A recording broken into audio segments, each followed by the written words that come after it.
So, before I dive into this review, there are a few things that I have to get out of the way. This is the Chinese variant of the Motorola, so it's the X50 Ultra, not the Edge 50 Ultra, which retails for 4,000 Chinese RMB, and that is the equivalent of about $500.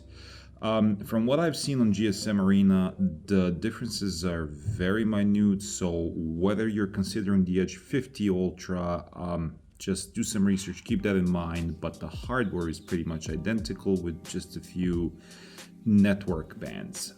So I've spent about 10 days with this phone and I have a lot of mixed feelings. I'm trying to be as objective as possible. I've bought it with my own money. Nobody sent it to me. I didn't get it for free. It's not a paid promotion. When it comes to the design, I got the leather black version. I wasn't really into the wooden version. I didn't really like it that much. And the peach fuzz version isn't available yet. What I do like it is that the camera bump really isn't that big. This reminds me of the Oppo Find X3 series and the X5 after that. I haven't spent enough time with the phone to understand how the leather back is going to hold up over time, whether it's going to get scratched, scuffed, or destroyed. But to me, it feels much better because it does not attract fingerprints and it's not slippery. The buttons on the side are very tactile. It's a very simple setup: 3 buttons, power, and separate volume rockers, which I really like. Screen has really good oleophobic coating that repels fingerprints. That was amazing as well. I never had any rugged edges on the side, any crevices where the dust would come in, any lint, anything whatsoever. So design quality is very sturdy, and in the box you get this TPU case that, from what I see, is one of those that do not turn yellow. It's frosted matte, and what I like about it is that it covers the top and the bottom, but it leaves the sides exposed. It provides significant amount of protection, but it does not make your phone unbearably bigger or anything in that department. So yeah, build quality really good. The display is where I had my first set of mixed feelings. Now, one of the biggest caveats of this phone is the fact that it has pulse wave modulation, or PWM dimming, at about 700 hertz, more or less, which is really good for the eyes. And I can tell you that me using the Xperia 5 II, believe it or not, for a period after that, and the Galaxy S23, which are both at 240 hertz, I definitely felt the difference, especially at night. What I really didn't like, what I really detested, was the fact that once you go into any menu that is white or have anything white at all, I do not know if the camera can catch that, but off axis, the white point shifts into this pink, purplish layer. Like I said, I'm not sure if the camera can catch that, but once you notice it, it really gets annoying. And that's where my first gripe with the phone is. When you look at it dead center, it's absolutely amazing. It's a stunning display. It's easy on the eyes, 6.7 inches, and because of the curved sides, it doesn't really feel that big. It's ergonomic. The phone is actually ridiculously light for its size. But this off-axis thing just absolutely kills it for me. Once you go into the settings, you have 3 possible color choices. You can go to natural, which I believe is sRGB. I might be wrong, though I'm not a professional.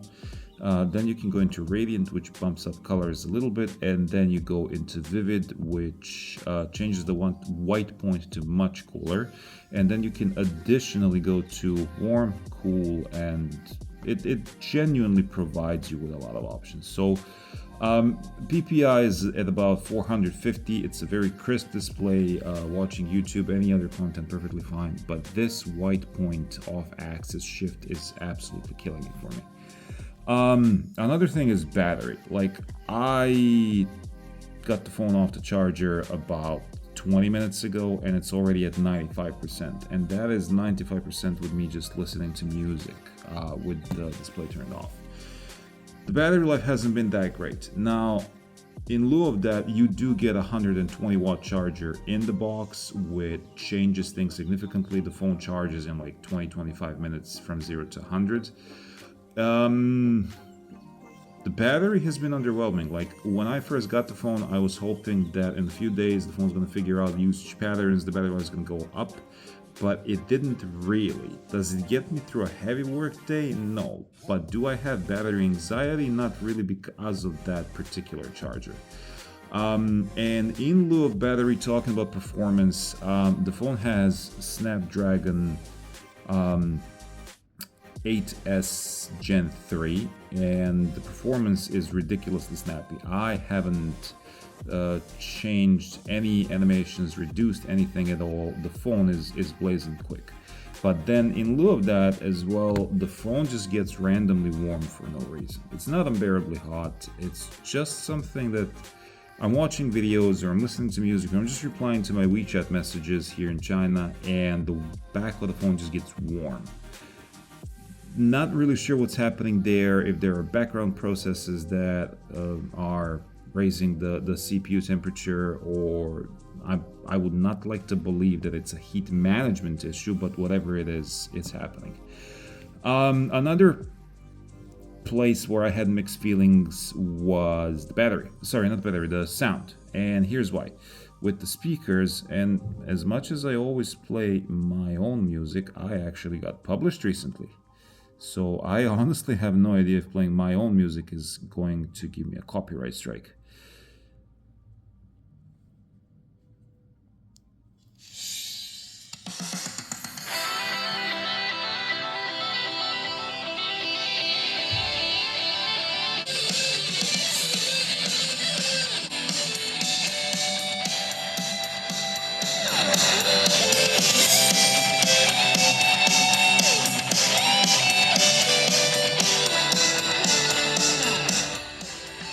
So, to a certain degree of volume, at about 60 to 70%, everything sounds fine.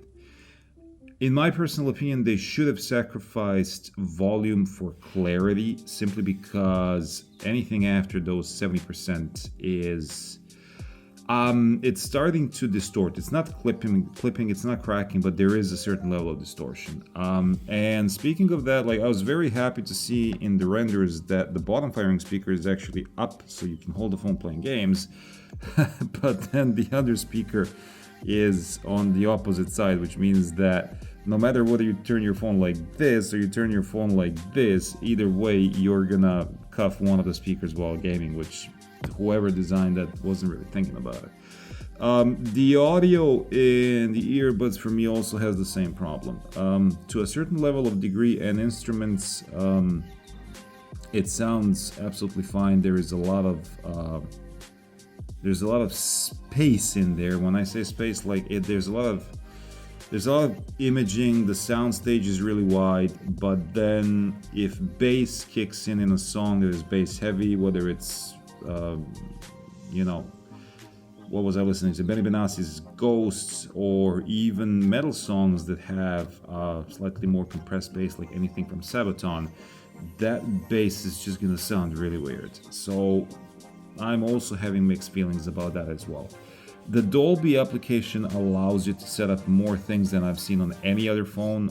You have predetermined equalizers, which you can then further set, give it bass boost, vocal boost. I wasn't really happy with any one of these particular settings. I left it flat. But for reference, both my Xperia and my Samsung have a much better headphone output. Software experience was really great. Like I said, it's blazing fast. Now, I'm used to Samsung phones which have a very unique, I don't know if I can call it ecosystem at this point, I'm just used to it. Apple phones also have their own unique ecosystem.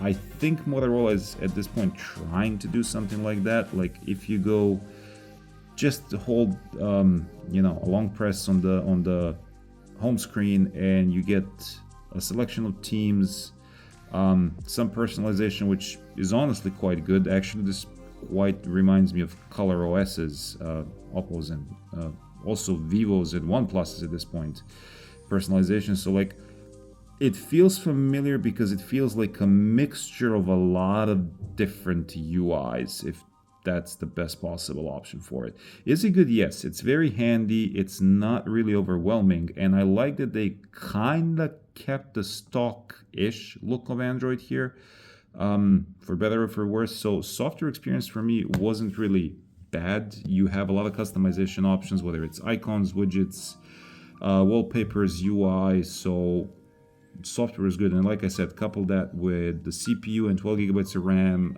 plus 4 gigabytes of virtual RAM, and the phone is blazing fast. Never had issues with there. Where I did have issues was the camera.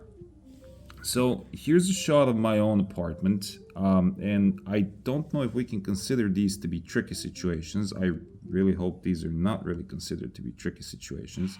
But in every shot that I've taken, and most of them were at my work, which is a school, so I cannot really show you those. But there's just noise and artifacts, and no matter what I do, I could not eliminate that noise and those artifacts. And I waited for a software update, which eventually came. It was about 4 gigabytes. Did it fix it? No. I'm not saying they're bad photos. They're really not bad, but if this is the flagship of a company, I was honestly expecting it better.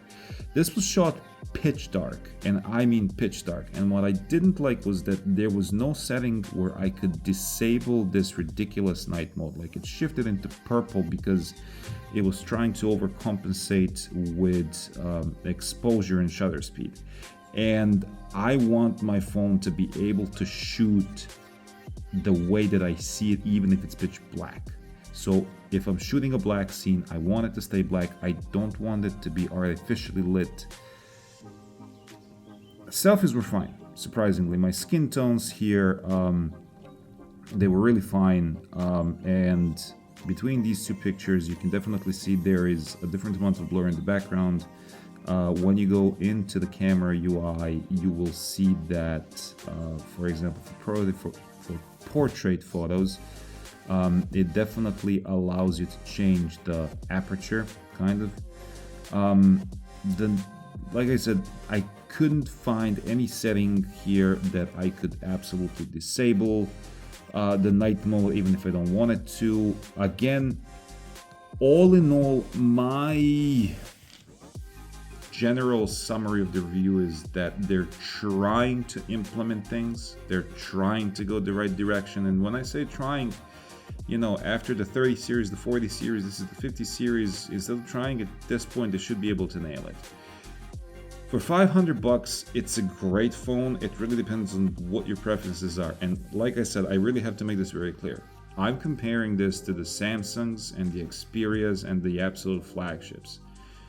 If you compare this to any other non-premium level over $1,000 phone, this absolutely kills it. This absolutely kills it in every direction. It's just that if you're looking for that absolute premium experience at this price point, it's almost there. It's not there 100%. There are little sacrifices. I am very nitpicky. I gotta give you my as detailed impression as possible. So there you have it. If I have left something out, please let me know, and I will try to answer in the comments as best as possible. Have a good day.